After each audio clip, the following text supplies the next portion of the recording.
أعوذ بالله من الشيطان الرجيم بسم الله الرحمن الرحيم الحمد لله رب العالمين الرحمن الرحيم مالك يوم الدين إياك نعبد وإياك نستعين صدق الله العظيم رب اشرح لي صدري ويسر لي أمري واحلل عقدة من لساني يفقهوا قولي۔ محترم خواتین و حضرات، واٹس ایپ پر تو ہمارا سلسلہ آئیے قرآن سمجھیں عرصہ دراز سے جاری ہے، جس میں تحریری طور پر شیئرنگ کی جاتی رہی، مگر کچھ دوستوں کی طرف سے یہ تقاضا اور مطالبہ سامنے آیا کہ کوئی ویڈیو ہونی چاہیے یا آڈیو ہونی چاہیے اور مختصر وقت کے لیے ہونی چاہیے تاکہ سمجھنے میں آسانی رہے۔ اس حوالے سے آج اسی سلسلے کو اس تقاضے کے مطابق شروع کیا جا رہا ہے۔ ہمارا یہ سلسلہ حی علی القرآن، یا آسان لفظوں میں آئیے قرآن کی طرف، قرآن سمجھیں، شروع کر رہے ہیں۔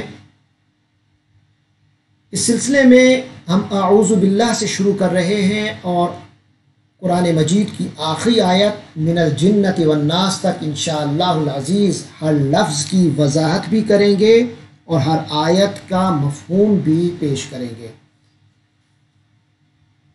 دعا ہے رب جلیل سے کہ وہ ہماری اس کوشش کو اپنی رضا کے لیے خالص فرما لے اور ہمیں توفیق دے کہ ہم ہر شیطانی وسوسے سے، ہر شیطانی خیال سے محفوظ رہیں، پڑھنے اور بولنے والا بھی اور سننے اور سمجھنے والے حضرات بھی۔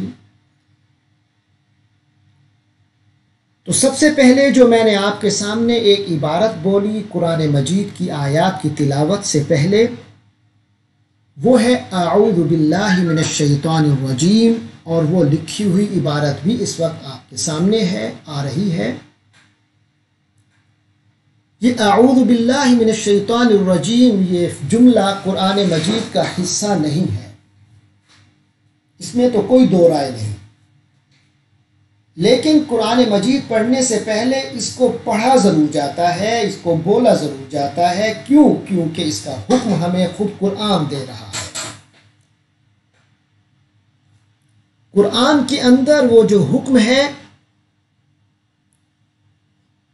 وہ حکم یہ ہے فَإِذَا قَرَأْتَ الْقُرْآنَ فَاسْتَعِذْ بِاللَّهِ مِنَ الشَّيْطَانِ الرَّجِيمِ، یعنی جب قرآن پڑھنے لگو تو سب سے پہلے اللہ کی پناہ طلب کر لیا کرو شیطان مردود سے بچ کر۔ اس کو پورا کرنے کے لیے ہم اپنے الفاظ میں جب قرآن شروع کرنے لگتے ہیں تو الفاظ میں یہ جملہ بولتے ہیں اعوذ باللہ من الشیطان الرجیم۔ تو سب سے پہلے یہ جملہ بولا جاتا ہے کہ شیطان سے بچ کر اللہ کی پناہ میں آ جایا جائے۔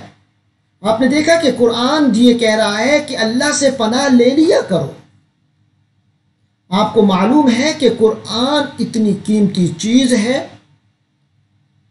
اور اللہ کی رضا کا ایسا ذریعہ ہے کہ شیطان اس میں رکاوٹ ڈالتا ہی ہے۔ اس لیے فرمایا کہ جب تم قرآن پڑھنے لگو تو اللہ کی پناہ میں آ جایا کرو کہ کہیں شیطان تمہاری تلاوت کے اندر رکاوٹ نہ ڈالے، کہیں شیطان تمہاری تلاوت کے درمیان جو تمہارا فہم اور سمجھنا ہے قرآن کا، اس میں کہیں وسوسہ نہ پیدا کر دے، کہیں رکاوٹ نہ پیدا کر دے۔ پھر وہ سمجھنے کے بعد جب عملی زندگی میں تم قرآن کو اپنی عملی زندگی میں لاؤ گے تو کہیں شیطان تمہاری عملی زندگی میں قرآن سے تمہیں دور نہ کر دے، اور پھر جب اس کو پھیلاؤ گے، اس کو نافذ کرو گے تو اس کے اندر بھی شیطان کی وسوسہ اندازی اور شیطان کی شرارتوں کا چانس ہے، لہٰذا فرمایا قرآن جب پڑھنے لگو تو پھر تم اللہ کی پناہ میں آ جائے گا۔ اس لحاظ سے ضروری ہوا کہ ہم اپنے پڑھنے میں الفاظ کے ساتھ اللہ کی پناہ میں آئیں، اور اس کا طریقہ ہے اعوذ باللہ من الشیطان الرجیم پڑھنا، اور سمجھ میں بھی اللہ کی پناہ طلب کرنی ہے۔ تو اس کا مطلب یہ ہے کہ اس بات کو پوری طرح سمجھنا کہ میں اللہ کی پناہ میں آ رہا ہوں، میں اللہ کے قرب میں جا رہا ہوں، میں اللہ کے حصار میں آ رہا ہوں، اور بچ کے جا رہا ہوں شیطان مردود سے دوری حاصل کر کے اللہ کے قرب میں جا رہا ہوں، جہاں مجھے پناہ ملے گی ہر قسم کی شرارت آفت سے۔ اور پھر جب عملی زندگی میں قدم رکھوں تو اس وقت میرے عمل بھی اسی کا مظہر ہو کہ میں اللہ کی پناہ میں آ رہا ہوں اور شیطان سے دور جا رہا ہوں۔ یہ ہے اس کی بنیادی فلسفی، بنیادی فلسفہ۔ اب میں اس کے الفاظ کی کچھ وضاحت آپ کی خدمت میں عرض کروں گا۔ سب سے پہلا کلمہ جو لکھا ہوا آپ کو نظر آ رہا ہے وہ ہے اعوذ۔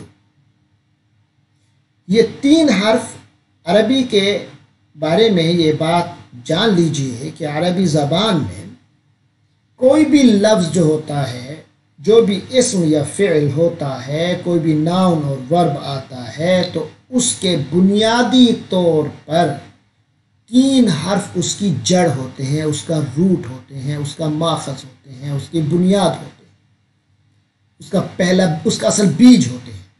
تو جس طرح درخت کے بیج کے اندر وہ تمام بنیادی عناصر موجود ہوتے ہیں، جو اس درخت کی خصوصیات جو ہیں وہ اس بیج کے اندر موجود ہوتی ہیں، اس طرح عربی کے جو 3 حرف ہوتے ہیں ان کے اندر وہ تمام بنیاد موجود ہوتی ہے، اور پھر اس کے اوپر کئی سٹرکچر بنتے ہیں اور کئی الفاظ بنتے ہیں۔ تو بنیاد کے اوپر کئی حیاتیں اس کی تبدیلیں ہوتی ہیں، تو وہ حیات کی تبدیلی سے اس معنی کے زاویے بدلیں گے، لیکن بنیادی معنی وہی ہوگا۔ تو سب سے پہلے ہم اعوذ کو پڑھ رہے ہیں، تو اس میں اصل جو حروف ہیں وہ ہیں عین، واو، ذال۔ یہ جو الف، واو اور یا ہوتے ہیں یہ ایک دوسرے سے بدلتے رہتے ہیں، اس لیے یہ عین، واو، ذال میں عین اور ذال کے درمیان جو واو ہے وہ کبھی الف میں بھی بدل سکتی ہے، یہ میں بھی بدل سکتی ہے، مختلف لفظوں میں، مختلف سٹرکچرز میں۔ لیکن جب بھی یہ سٹرکچر آئے گا، جب بھی یہ بنیاد یا بیج آئے گا عین، واو، ذال کا 3 حرفی اصل آئے گا، اس کے اندر پناہ کا معنی ہوگا۔ جیسے معاذ اللہ، اس کے اندر بھی عین، الف، ذال، اعوذ، عین، واو، ذال، یعوذ، تعوذ، استعاذہ، ان سب کے اندر اصلی حرف عین اور ذال، ذال کے درمیان عین اور ذال کے درمیان الف، واو یا یہ کچھ بھی ہو سکتا ہے۔ اسی سے تعویذ، اس کے بھی اندر اصلی حروف جو ہے وہ عین، واو اور ذال ہے۔ تعوذ، تو اس طرح ان تمام کے اندر جو اصلی حروف ہیں وہ عین، واو، ذال ہیں، ان کے اندر پناہ کا معنی پایا جاتا ہے۔ معاذ، معوذ، تو سب سے پہلے اعوذ جو ہے اس کی معنی ہے میں پناہ میں آتا ہوں۔ یہ جو سٹرکچر ہے یہ عربی میں ایک فعل کا سٹرکچر ہے، ورب کا ہے، اور فعل جو ہے زمانے کے لحاظ سے آپ کو معلوم ہے 3 ہوتے ہیں، مگر عربی اس میں 2 استعمال کرتا ہے۔ ماضی کے لیے ماضی، جبکہ حال اور مستقبل کے زمانے میں کے لیے عربی میں فعل مضارع آتا ہے۔ یہ فعل مضارع ہے، اور جب بھی فعل مضارع آئے گا اور وہ آ سے شروع ہوگا تو اس کے معنی میں ہوگا۔ تو اعوذ کے معنی ہے میں پناہ میں آتا ہوں باللہ، اللہ کے ساتھ وابستہ ہوگا۔ یہ جو بے ہے یہ وابستگی کا معنی دیتا ہے، تو اعوذ باللہ میں اللہ سے وابستگی طلب کر رہا ہوں، پناہ مانگ رہا ہوں اللہ کی وابستگی سے، اللہ کے ساتھ اٹیچ ہو رہا ہوں۔ من جو ہے یہ انفصال، علیحدگی کا معنی دیتا ہے۔ من الشیطان، شیطان سے علیحدہ ہو کر، الرجیم، اور شیطان کی اصل کیا ہے کہ وہ مردود ہے۔ یہ ہے اعوذ باللہ من الشیطان الرجیم کا صحیح مفہوم، جس کا ہم ترجمہ کرتے ہیں کہ میں اللہ کی پناہ میں آتا ہوں۔ بے کی وجہ سے جو حضرات آپ کو معلوم ہے کہ یہ بے وابستگی کا ہے، یعنی میں اللہ سے وابستہ ہو رہا ہوں، اپنی ساری وابستگیاں جو دوسری وابستگیاں ہیں وہ ختم کر رہا ہوں، میری ساری وابستگی جو ہے وہ اللہ کی ذات سے ہوگی۔ اب قرآن پڑھوں گا تو مکمل اللہ کی طرف دھیان دے کر، قرآن سمجھوں گا اللہ ہی مقصود رکھ کر، اور عمل کروں گا تو اللہ ہی کو سامنے رکھتے ہوئے، اسی سے وابستگی قائم رکھتے ہوئے۔ اور کہاں سے بھاگ کر آ رہا ہوں؟ من الشیطان الرجیم، شیطان مردود سے۔ ہر قسم کا تعلق ختم، ہر قسم کا تعلق، کوئی بھی تعلق شیطان سے نہیں رہے گا، میں اس سے چھوڑ چکا۔ من الشیطان الرجیم، یہاں شیطان کی صفت رجیم بیان ہوئی ہے۔ رجیم کہتے ہیں ایسی ذات کو، ایسی شخصیت کو جس کو پتھر مارا جائے، تو یعنی ایسا شیطان ایسی چیز ہے کہ اس کو پتھر مار کے اپنے سے دور کر دیا جائے، یعنی سخت ترین جو دوری کی قسم ہو سکتی ہے، اتنا اس کے سے بیزاری ہے۔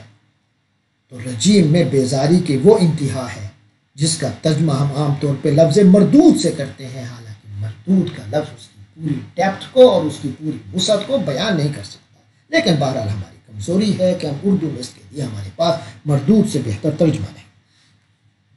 تو لہٰذا اعوذ باللہ من الشیطان الرجیم، میں اللہ کی پناہ میں آتا ہوں، عورت ہے تو آتی ہوں، شیطان مردود کی شر سے۔ یہاں میں ایک اور بات بھی واضح کرتا چلوں کہ اعوذ کے بارے میں نے آپ کو بتایا کہ یہ فعل مضارع ہے، اور عربی میں فعل مضارع حال اور مستقبل دونوں کے لیے آتا ہے، تو اس لیے اعوذ میں آپ ترجمہ یہ بھی کر سکتے ہیں کہ میں اللہ کی پناہ میں آتا ہوں، اور ساتھ یہ بھی مراد ہے کہ میں اللہ کی پناہ میں آؤں گا، اللہ کی پناہ میں رہوں گا شیطان مردود سے بچ کر۔ اللہ تبارک و تعالیٰ اس کلمے کی برکت سے مجھے اپنی ذات سے، ہم سب کو اپنی ذات سے وابستہ رکھے، اور ہر لمحے ہر وقت شیطان سے دور رکھے، اس کے وسوسوں سے محفوظ رکھے۔ اللہ ہی کے ہاتھوں میں توفیق ہے، اللہ ہمیں اس کی توفیق دے، اس پر پڑھنے کی، سمجھنے کی، عمل کرنے کی۔ وآخر دعوانا ان الحمد للہ رب العالمین۔